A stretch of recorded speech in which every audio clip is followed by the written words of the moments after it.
খবর শুনছেন বর্তমান নিউজ টিভি ইউটিউব চ্যানেল থেকে। আজকের বিশেষ খবর হলো, মানুষ বিজেপিকে হারিয়ে দিয়েছে, এবার বিদায় নেওয়ার পালা। অখিলেশকে পাশে রেখে হুঙ্কার মমতার। ক্লাবকে টাকা দেবেন দিন, সঙ্গে ডিএ চাকরিও দিন। সুকান্ত। 2024-25 আর্থিক বছরের বাজেটে কর্মসংস্থানের জন্য আগামী 5 বছরে 2 লক্ষ কোটি টাকা বরাদ্দের কথা ঘোষণা করা হয়েছে। অগ্রাধিকার দেওয়া হয়েছে 9টি ক্ষেত্রে। পশ্চিমবঙ্গ সহ 5টি রাজ্যকে নিয়ে পূর্বোদয় প্রকল্পের কথা ঘোষণা করেছেন অর্থমন্ত্রী। কলকাতা অমৃতসর শিল্প করিডর পূর্ব ভারতের শিল্প সহায়ক হয়ে উঠবে বলেও বাজেট প্রস্তাবে তিনি আশা প্রকাশ করেছেন। এদিকে মুখ্যমন্ত্রী এই বাজেটকে দিশাহীন আখ্যা দিয়ে বলেছেন, এই শিল্প করিডর নতুন কিছু নয়। নতুন 3টি ফৌজদারি আইনের পর্যালোচনায় একটি কমিটি গঠনের প্রস্তাবে রাজ্য সরকার সায় দিয়েছে। আলু ব্যবসায়ীদের কর্মবিরতির জেরে খোলা বাজারে আলুর দাম যাতে সাধারণের নাগালের বাইরে চলে না যায়, সেই জন্য রাজ্য সরকার প্রয়োজনীয় পদক্ষেপ নিতে বলেছে। এদিকে পশ্চিমবঙ্গ আলু ব্যবসায়ী সমিতি ভবিষ্যৎ কর্মসূচি স্থির করতে আজ এক বৈঠকে বসেছে। কলকাতা সহ গাঙ্গেয় পশ্চিমবঙ্গের জেলাগুলিতে আজ থেকে বৃষ্টির পরিমাণ বাড়তে পারে। লাল সতর্কতা জারি করল এই জেলাগুলিতে, জানিয়ে দিল আবহাওয়া দপ্তর। প্রতিদিন নিয়মিত সঠিক খবর শোনার জন্য বর্তমান নিউজ টিভি চ্যানেলটিকে সাবস্ক্রাইব করুন। আসছে বিস্তারিত খবরে। দুর্গাপুজোর ক্লাবগুলিকে অনুদান দিয়েছেন মুখ্যমন্ত্রী মমতা বন্দ্যোপাধ্যায়। পুজো কমিটি পিছু গতবার 70,000 টাকা বেড়ে এবার তা হলো 85,000 টাকা অনুদান। আর এই নিয়ে মুখ্যমন্ত্রীকে কটাক্ষ করলেন বিজেপির রাজ্য সভাপতি সুকান্ত মজুমদার। তার সঙ্গে ডিএ দিন, চাকরি দিন, জিনিসপত্রের দাম কমান, বিদ্যুতের দাম বাড়াবেন না, এগুলোও করুন। কারণ যে ছেলেগুলো ক্লাবে গিয়ে আনন্দ করবে, মজা করবে বা অন্য কিছু করবে, তাদের বাড়িতেও তো বিদ্যুতের বিল আসছে। উল্লেখ্য, আজ আবার মুখ্যমন্ত্রী দেওয়া অনুদান ফিরিয়ে দিয়েছেন Santosh Mitra square BJP councillor তথা এই পুজোর মূল উদ্যোক্তা সজল ঘোষ জানিয়েছেন, রাজ্য সরকার ডিএ দিতে পারছে না, চাকরি দিতে পারছে না। সজলের দাবি, এই অনুদান দিয়ে ভোট বৈতরণী পারের চেষ্টা করা হচ্ছে, তাই মানবিকতার কারণে ওই টাকা তারা প্রত্যাখ্যান করছেন। সজলও বলেছেন, আমিও মমতা বন্দ্যোপাধ্যায়কে ধন্যবাদ জানাই, উনি পুজো নিয়ে ভেবেছেন, সেই কারণে আমরা একবার এই অনুদানের টাকা নিয়েছিলাম যখন 1010 ছিল। সেই সময় ডিএ বা চাকরির দাবিতে রাস্তায় কেউ বসে থাকতো না, চাকরির দাবিতে মেয়েরা মাথা ঘামাতেন না। আজ যখন রাস্তায় বসে আজ যখন তারা রাস্তায় বসে আছেন বছরের পর বছর, এই টাকা নিলে তাদের অভিশাপ লাগবে না?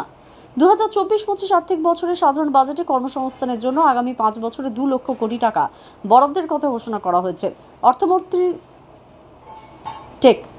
2024-25 আর্থিক অর্থবর্ষে 2024-25 আর্থিক বছরে সাধারণ বাজেটে কর্মসংস্থানের জন্য আগামী 5 বছরে 2 লক্ষ কোটি টাকা বরাদ্দের কথা ঘোষণা করা হয়েছে। অর্থমন্ত্রী নির্মলা সীতারমণ গতকাল সংসদে এই বাজেট প্রস্তাব পেশ করে উৎপাদনশীলতা, চাকরি, সামাজিক ন্যায়, নগর উন্নয়ন, জ্বালানি নিরাপত্তা, পরিকাঠামো সংস্কার, এই 9টি ক্ষেত্রকে অগ্রাধিকার দেওয়ার কথা জানান। এনডিএ সরকারের 3য় দফায় প্রথম এই বাজেটে কর্মসংস্থান এবং দক্ষতা বৃদ্ধির 5টি প্রকল্পের কথা জানিয়ে শ্রীমতী সীতারমণ বলেন, সংগঠিত ক্ষেত্রে আরও বেশি কর্মসংস্থান সৃষ্টি করা হবে। প্রিয় দর্শক, আপনাদের কাছে একটি বিশেষ অনুরোধ, ভিডিওটিতে একটি লাইক করবেন। আমাদের চ্যানেলে নতুন হয়ে থাকলে দয়া করে চ্যানেলটি সাবস্ক্রাইব করুন। মধ্যবিত্ত শ্রেণীকে কিছুটা স্বস্তি দিয়ে অর্থমন্ত্রী নতুন কর ব্যবস্থায় স্ট্যান্ডার্ড ডিডাকশন 50,000 টাকা থেকে বাড়িয়ে 75,000 টাকা করার কথা ঘোষণা করেছেন। 3 লক্ষ টাকা পর্যন্ত বার্ষিক আয়ে কোনো কর দিতে হবে না। 3 লক্ষ থেকে 7 লক্ষ টাকা পর্যন্ত আয়ে করের হার হবে 5%, 7 থেকে 10 লক্ষ টাকা পর্যন্ত 10%, 10 থেকে 12 লক্ষ পর্যন্ত 15 এবং 15 লাখের ওপরে 30% হারে কর দিতে হবে। নতুন ব্যবস্থায় বেতনভোগীদের কর কমবে 17,500 টাকা। ই কমার্সে টিডিএস বা উৎসমূলে করের হার কমছে। সময় মতো টিডিএস না দিলে তা আর অপরাধ হিসেবে গণ্য হবে না। কৃষিক্ষেত্রে 1,15,000 কোটি টাকা বরাদ্দের কথা জানিয়ে অর্থমন্ত্রী ঘোষণা করেন, 1 কোটি কৃষককে 2 বছরের মধ্যে প্রাকৃতিক চাষে নিয়ে আসতে হবে। বাজেটে অর্থমন্ত্রী ক্যান্সারের 3টি ওষুধের জন্য আমদানি শুল্ক মকুব করার কথাও ঘোষণা করেন। কর্মক্ষেত্রে মহিলাদের অংশগ্রহণ বাড়াতে দক্ষতা বৃদ্ধির নির্দিষ্ট প্রকল্প সহ একাধিক প্রস্তাব রয়েছে বাজেটে। মহিলা এবং বালিকাদের বিভিন্ন উন্নয়নী প্রকল্পের জন্য 3 লক্ষ কোটি টাকা বরাদ্দের কথা ঘোষণা করেন শ্রীমতী সীতারমণ। কর্মবিরতি মহিলাদের থাকার জন্য কর্মরত মহিলাদের থাকার জন্য হস্টেল এবং তাদের শিশুদের জন্য ক্রেচ তৈরি করা হবে। মহিলারা জমি, বাড়ি, সম্পত্তি কিনলে স্ট্যাম্প ডিউটি কমিয়ে দেওয়া হবে বলেও অর্থমন্ত্রী উল্লেখ করেন। পশ্চিমবঙ্গ, বিহার, ঝাড়খণ্ড, ওড়িশা ও অন্ধ্রপ্রদেশকে নিয়ে পূর্বোদয় প্রকল্পের কথা ঘোষণা করেন অর্থমন্ত্রী। কলকাতা অমৃতসর শিল্প করিডর পূর্ব ভারতের শিল্প সহায়ক হয়ে উঠবে বলে তিনি আশা প্রকাশ করেন। এদিকে তৃণমূল কংগ্রেস নেত্রী মুখ্যমন্ত্রী মমতা ব্যানার্জি শিল্প করিডরের এই ঘোষণাকে কটাক্ষ করে বলেছেন, এটি নতুন কিছু নয়। কেন্দ্রীয় বাজেটকে দিশাহীন, জনবিরোধী এবং গরিব বিরোধী আখ্যা দিয়ে তিনি দাবি করেছেন, এতে সাধারণ মানুষের কোনো সুবিধা হবে না। প্রতিবেশী রাজ্যগুলিকে বন্যা নিয়ন্ত্রণ প্রকল্পে টাকা দেওয়া হলেও উত্তরবঙ্গকে তা দেওয়া হয়নি। 100 দিনের কাজ, আবাস যোজনা সহ বিভিন্ন কেন্দ্রীয় প্রকল্পে কেন্দ্রের কাছে রাজ্য বিপুল পরিমাণ বকেয়া থাকলেও তা নিয়ে বাজেটে একটি কথাও নেই। সমস্ত ক্ষেত্রে রাজ্যকে বঞ্চিত করা হয়েছে। অন্যদিকে কেন্দ্রীয় বাজেটে দেশে দারিদ্র্য দূরীকরণের স্থায়ী এবং দীর্ঘমেয়াদী সমাধানের চেষ্টা সফলভাবে করা হয়েছে বলে বিজেপি দাবি করেছে। কলকাতার গতকাল এক সাংবাদিক বৈঠকে বিশিষ্ট অর্থনীতিবিদ বিধায়ক অশোক লাহিড়ী বলেন, পশ্চিমবঙ্গকে বাজেটে বঞ্চিত করা হয়েছে বলে যে অভিযোগ করা হয়েছে তা ঠিক নয়। পশ্চিমবঙ্গে কোনো প্রকল্পই নেই। এই বাজেটে দারিদ্র্য স্থায়ীভাবে দূর করতে বিনিয়োগ বৃদ্ধি করা হয়েছে। এর ফলে দরিদ্র মানুষ বিশেষভাবে উপকৃত হবেন। শিল্প ও বণিক মহলেও বাজেটকে স্বাগত জানিয়েছে। নতুন 3টি ফৌজদারি আইন পর্যালোচনায় রাজ্য সরকারের একটি কমিটি গঠনের প্রস্তাবে রাজ্যে মন্ত্রিসভায় সায় দিয়েছে। বিধানসভায় গতকাল মুখ্যমন্ত্রী মমতা ব্যানার্জির পৌরোহিত্যে মন্ত্রিসভার বৈঠকে অবসরপ্রাপ্ত বিচারপতি অসীম রায় নেতৃত্ব 8 সদস্যের একটি কমিটি গড়ার প্রস্তাব অনুমোদিত হয়। 3 মাসের মধ্যে কমিটির রিপোর্ট জমা দেওয়ার কথা। উল্লেখ্য, গত 1 জুলাই থেকে ভারতীয় ন্যায় সংহিতা, ভারতীয় নাগরিক সুরক্ষা সংহিতা এবং ভারতীয় সাক্ষ্য অধিনিয়ম এই 3টি নতুন ফৌজদারি আইন বলবৎ হয়েছে। ন্যাশনাল এলিজিবিলিটি কাম এন্ট্রান্স টেস্ট নিয়ে আলোচনার জন্য রাজ্য বিধানসভার অধিবেশনে সরকারের পক্ষ থেকে একটি প্রস্তাব উত্থাপন হয়েছে। পরিষদীয় মন্ত্রী শোভনদেব চট্টোপাধ্যায় গতকাল এই প্রস্তাব পেশ করেন। আজ এর উপরে 2 ঘন্টা আলোচনা হবে। এদিকে সুপ্রিম কোর্ট নিট ইউজি 2024 বাতিল করার আবেদন খারিজ করে দিয়েছে বলে পদ্ধতিগতভাবে প্রশ্নপত্র ফাঁস হয়েছে এবং গোটা পরীক্ষার পবিত্রতা নষ্ট হয়েছে, এমন কোনো প্রমাণ নেই। বিচারপতি DY চন্দ্রচূড়ের নেতৃত্বাধীন 3 বিচারপতি বেঞ্চ গতকাল বলেন, পুনরায় এই পরীক্ষা গ্রহণের নির্দেশ 23 লক্ষের বেশি পড়ুয়ার ভবিষ্যতের উপর গুরুত্ব প্রভাব ফেলবে। আলু ব্যবসায়ীদের কর্মবিরতির জেরে খোলা বাজারে আলুর দাম যাতে সাধারণ নাগালের বাইরে চলে না যায় সেজন্য রাজ্য সরকার প্রয়োজনীয় পদক্ষেপ নির্দেশ দিয়েছে। বিধানসভায় রাজ্য মন্ত্রিসভার গতকাল বৈঠকে মুখ্যমন্ত্রী মমতা ব্যানার্জি আলু সরবরাহ বিঘ্নিত হওয়ার ক্ষোভ প্রকাশ করে কথা জানিয়েছেন। আলুর দাম নিয়ন্ত্রণে কৃষি বিপণন মন্ত্রী বেচারাম মান্নার নেতৃত্বে তিনি একটি কমিটি তৈরি করে দিয়েছেন। কমিটিতে রয়েছেন পঞ্চায়েত মন্ত্রী প্রদীপ মজুমদার, পাশাপাশি প্রগতিশীল আলু ব্যবসায়ী সমিতির পাল্টা হিসাবে শাসক দলের উদ্যোগে আলু ব্যবসায়ী সংগঠন তৈরি করার কথা বলেছেন মুখ্যমন্ত্রী। আলুর দাম নিয়ন্ত্রণে না আসা পর্যন্ত রাজ্যের বাইরে আলু রপ্তানি বন্ধ থাকবে বলেও তিনি স্পষ্ট জানিয়ে দিয়েছেন। ভিন রাজ্যে আলু রপ্তানিতে বাধা এবং পুলিশি হয়রানির প্রতিবাদে পশ্চিমবঙ্গ প্রগতিশীল আলু ব্যবসায়ী সমিতির অনির্দিষ্ট কর্মবিরতির মধ্যেই পরবর্তী কর্মসূচি স্থির করতে সমিতির সদস্যরা আজ এক বৈঠকে বসেছেন। সমিতির সম্পাদক লালু মুখোপাধ্যায় জানিয়েছেন, কৃষি বিপণন মন্ত্রী বেচারাম মান্না শর্ত সাপেক্ষ সমিতির সঙ্গে আলোচনায় বসার কথা বলেছেন। এই ব্যাপারে আজকের বৈঠকে বিস্তারিত আলোচনা হবে। প্রগতিশীল আলু ব্যবসায়ী সমিতির পাল্টা সংগঠন গড়ে তোলার যে কথা মুখ্যমন্ত্রী বলেছেন সে প্রসঙ্গে লালুবাবু বলেন, সংগঠন করার অধিকার সবার রয়েছে। চলতি খরিফ মরশুমের জন্য আগামী 25 তারিখ থেকে জল দেবে ডিভিসি।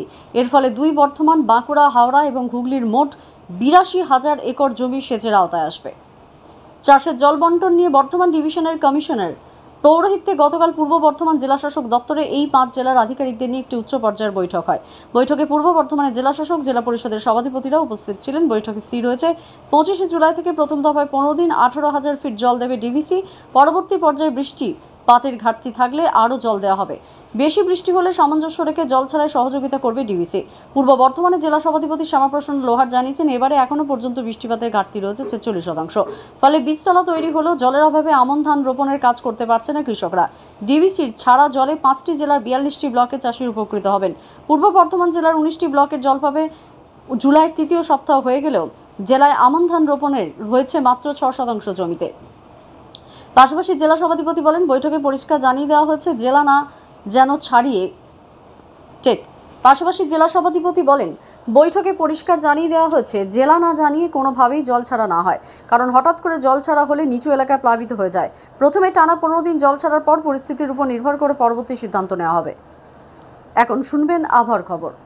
কলকাতা সহ গাঙ্গেয় পশ্চিমবঙ্গের জেলাগুলিতে বিক্ষিপ্তভাবে বৃষ্টি হচ্ছে। আজ থেকে আগামী 2 দিন বৃষ্টির পরিমাণ বাড়তে পারে বলে আবহাওয়া দপ্তর পূর্বাভাস জানানো হয়েছে। সেই সঙ্গে উত্তর এবং পশ্চিমে বঙ্গোপসাগর উপকূলবর্তী এলাকায় ঘন্টায় 40 থেকে 50 কিলোমিটার পর্যন্ত বেগে ঝোড়ো হাওয়া বয়ে নিয়ে যাবে। এর ফলে সমুদ্র উত্তাল থাকার সম্ভাবনা রয়েছে। মৎস্যজীবীদের শুক্রবার 26 জুলাই পর্যন্ত গভীর সমুদ্রে না যাওয়ার পরামর্শ দেওয়া হয়েছে। পূর্ণিমার কোটালে জলোচ্ছ্বাসের জেরে সুন্দরবনের প্রান্তিক জনপদ পাথর প্রতিমার গোবর্ধনপুরের সদ্য তৈরি হওয়া কংক্রিটের বাঁধ সমুদ্রগর্ভে তলিয়ে গেছে। এর জেরে প্লাবিত বাঁধ লাগোয়া বিস্তীর্ণ এলাকা নোনা জল ঢুকেছে। 100-রও বেশি কাঁচা বাড়ি, মাছের পুকুর এবং কয়েকশো বিঘা চাষের জমিতে চারিদিকে শুধু জলছইতই অবস্থা। গত 3 দিন ধরে নোনা জলে জেরবার এলাকার হাজারেরও বেশি বাসিন্দা। অনেকে জলমগ্ন এলাকা ছেড়ে অন্যত্র আশ্রয় নিয়েছেন। প্লাবিত এলাকার বাসিন্দাদের জন্য ব্লক প্রশাসন পক্ষ থেকে এখনও ব্যবস্থা নেওয়া হয়নি বলে এলাকাবাসীরা ক্ষোভ প্রকাশ করেছেন। সামনে আরও বড় কটাল আসছে। সেই কটালে আরও বেশি এলাকা প্লাবিত হওয়ার আশঙ্কা, এখন থেকে ঘুম উড়েছে বাসিন্দাদের। উল্লেখ্য, বঙ্গোপসাগর উপকূলে জি প্লট পঞ্চায়েতের এই গোবর্ধনপুর রাজ্যের প্রান্তিক জনপদ বিগত কয়েক বছর ধরেই ভাঙনে জেরবার এলাকা। ভাঙন রুখতে 3 বছর আগে কংক্রিট বাঁধ তৈরির পরিকল্পনা করে রাজ্য সরকারের সেচ দপ্তর প্রায় 44 কোটি টাকা বরাদ্দ করা হয়। সেই কাজ ধীরগতিতে এগোয়। বাঁধের কাজ শেষ হয় গত বছর।